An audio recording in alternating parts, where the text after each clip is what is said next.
Hello বন্ধুরা, তোমরা কেমন আছো? তো এখন আমি যে মাছটা করতে যাচ্ছি, সেকেন্ড মাছটা, সেটা হচ্ছে একটা লোভনীয় বোয়াল নামটা দিলাম, যাই হোক। তো আমি প্রথমে যেটা করব, প্রথমে মাছটাকে একটু নুন, হলুদ আর লেবুর রস দিয়ে আমি একটু মেখে রাখবো। তাহলে মাছের মধ্যে যে একটা সামুদ্রিক মাছের মধ্যে একটা গন্ধ থাকে, সেটা যাতে না থাকে, এই জন্য এটা একটু করে রাখা জরুরি। তো আসুন আমরা একটু দেখে নিই কীভাবে করছি।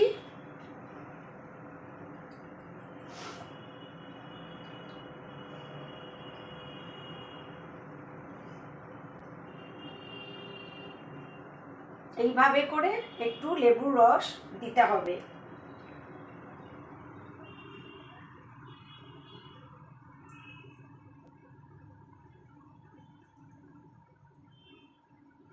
এটাকে আমি মেখে নেব।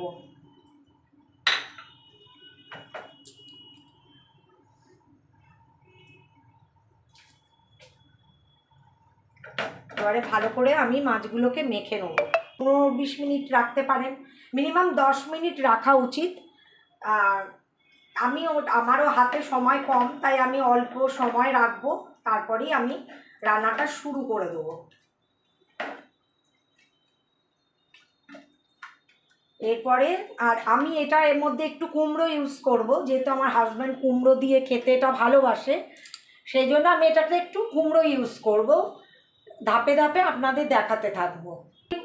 যদি হাতে টাইম থাকে তো 15-20 মিনিট রাখতে পারেন, মিনিমাম 10 মিনিট রাখা উচিত। আর আমারও হাতে সময় কম, তাই আমি অল্প সময় রাখবো, তারপরেই আমি রান্নাটা শুরু করে দেবো।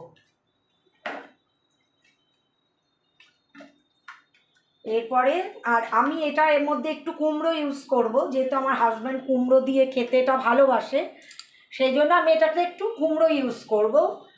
ধাপে ধাপে আপনাদের দেখাতে থাকবো। এবার প্রথমে তেল দিয়েছি, দেখুন, প্রথমে তেল দিয়েছি। এবার আমি মাছগুলোকে এই একটু আটা ছড়িয়ে নিয়েছি, আমি একটু আটা মেখে নিয়েছি, সেটা আপনাদের দেখানো হয়নি, বাট আমি এই দেখিয়ে দিচ্ছি। এখন একটু আটা মাখিয়েছি। এই আটাটা মেখে যদি ছাড়ি, তাহলে একটু বোয়াল মাছ তো একটু খুবই ফোটে, তো সেই ক্ষেত্রে সেই জিনিসটা হয়, বাট কম হয়, এই আর কি। এটা আমি বরাবরই আমরা করি, আমিও আমার বড়দের কাছ থেকে শিখেছি জিনিসটা, তাই সেটাই আপনাদের সাথে শেয়ার করছি। আর এবার আমি একটা একটা করে এই মাছগুলো ছেড়ে দেবো। আটা মেখে রেখেছি, লেবুর রস আর আটা ছড়ালাম, আর লেবুর রস নুন আর হলুদ দিয়েই ম্যারিনেট করা ছিল। এবার আমি একে একে মাছগুলো ভাজবো।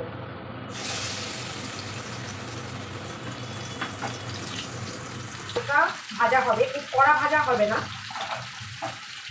তাহলে মাছ এমনি বল মাছ একটু স্টিফ হয়ে যায় বেশি ভাজলে।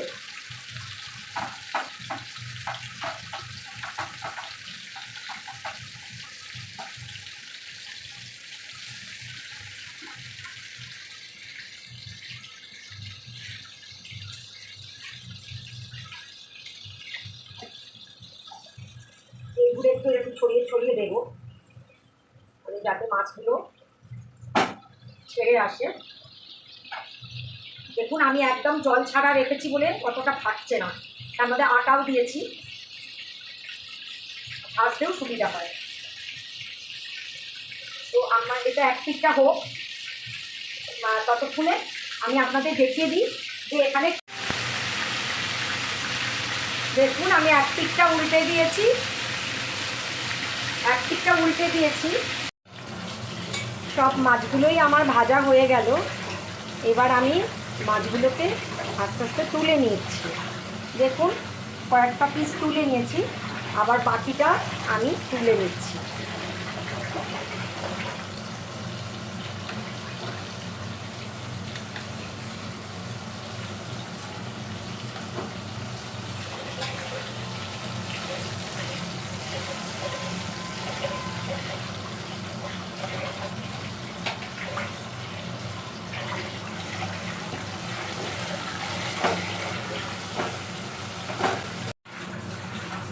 তো বন্ধুরা, মাছ ভাজা হয়ে গেছে এখানে।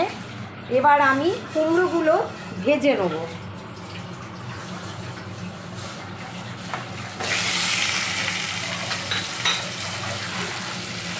কুমড়োগুলো একটু হালকা করে ভেজে নেবো এই তেলটাতেই।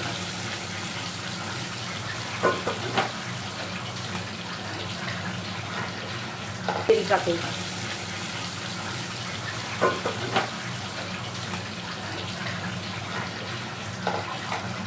ঠিক আছে।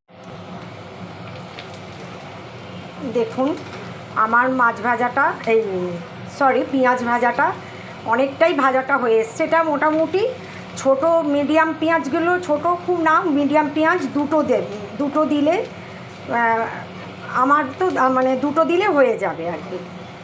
টমেটোগুলো দিয়ে দেবো, আর সাথে সাথে যে নুনটা দেবো সেই নুনটাও আমি দিয়ে দিলাম। আমি আর নুন দেবো না। নুন দিয়ে এবার আমি এটাকে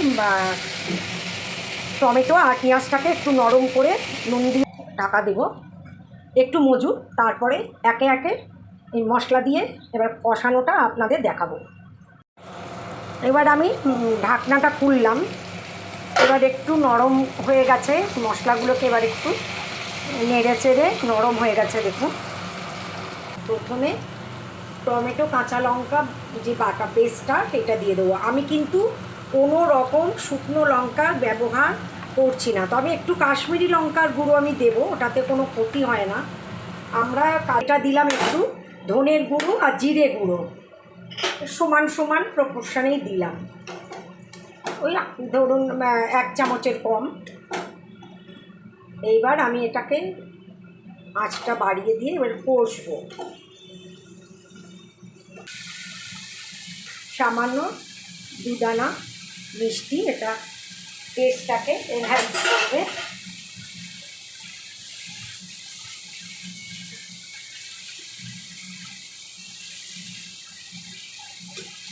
কষানো হয়েই এসছে একদম। দেখুন তেল ছেড়ে দিয়েছে চারপাশ দিয়ে। এবার আমি জলটা দেবো, মাছের ঝোলটা রেডি করার জন্য।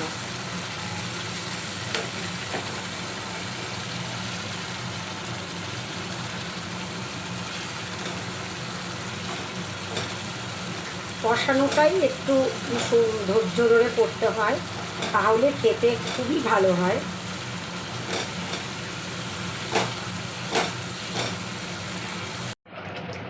হ্যাঁ দেখুন বন্ধুরা, আমি মাছগুলো সব ছেড়ে দিয়েছি। আমার এবার মাছগুলোকে একটু আস্তে আস্তে কুমড়োর সাথে এগুলো সেদ্ধ হতে দিতে হবে। বোয়াল মাছটা একটু সেদ্ধ হতে সময় নেয়, তাই কুমড়োর সাথে সুন্দর করে যাতে মিশে সুন্দর সেদ্ধ হয়ে যাবে আস্তে আস্তে। এইবার মধ্যে এবার একটু আমি ঢাকা চাপা দিয়ে দেবো, তাহলেই আমার মিনিট 5 যদি ফোটে তাহলে আমার ঝোলটা রেডি হয়ে যাবে। ততক্ষণ আমি একটু গোটা কাঁচা লঙ্কা দিয়ে দিচ্ছি কটা, এতে গন্ধটা খুব ভালো আসবে ঝোলে। আমি একটু ঢাকা দিয়ে দিই।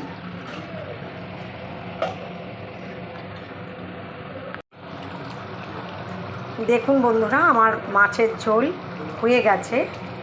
লোভনীয় বোয়াল আমার রেডি। এবার দেখুন আপনাদের আমি কুমড়ো একটা টিপে দেখিয়ে দিচ্ছি যে কত স্মুথ গলে গেছে। এই দেখুন, দেখেছেন খুব সুন্দর গলে গেছে, অথচ গোটা গোটা আছে। এইভাবে নামানোর সময় আমি অনেক রান্নাতেই এটা করি, এটা আমার নিজস্ব পছন্দ। আমি একটু ছোটো পাতিলেবু, এক টুকরো লেবুর রস আমি 4-5 দিয়ে একটু নামানোর সময় বিশেষ মাছে আমি দিই। সেটাই আমি এখন একটা ছোট্ট লেবু ছিল, ওটাই আমি ঘুরিয়ে দিয়েছি, সেটা আপনাদের আর দেখাতে পারিনি। তাহলে একটা হালকা টক ফ্লেভার আসে, ওটা দারুণ লাগে। ওটা সত্যি খুব ভালো লাগে, আমার ভালো লাগে। অনেকে হয়তো টকটা অত পছন্দ করে না, তারা দেবেন না। বাট এটা একটা গোপন সিক্রেট, আমি দিই অনেক রান্নায়, তাতে আমি দেখেছি টেস্টটা খুব এনহ্যান্স করে। জাস্ট আমার রান্না ডান, আপনাদের আরেকবার দেখিয়ে দিচ্ছি।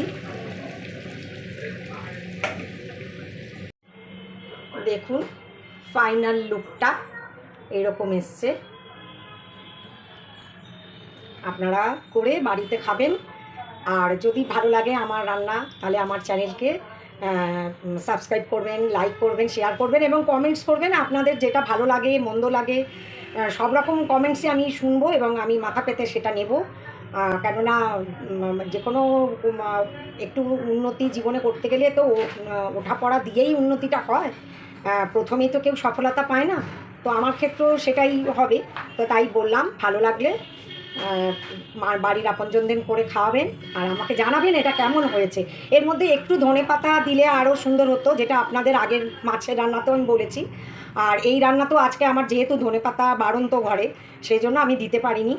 তো আপনারা যখন করবেন তখন আপনারা ধনেপাতা দিয়ে অবশ্যই করবেন, তাহলে খুব ভালো লাগবে, আরও একটু স্বাদটা খুব এনহ্যান্স করবে। কেমন? তাহলে আপনারা সবাই ভালো থাকবেন, সুস্থ থাকবেন। আবার দেখা হবে আগামী ব্লগে। ততক্ষণ সবাই ভালো থাকুন।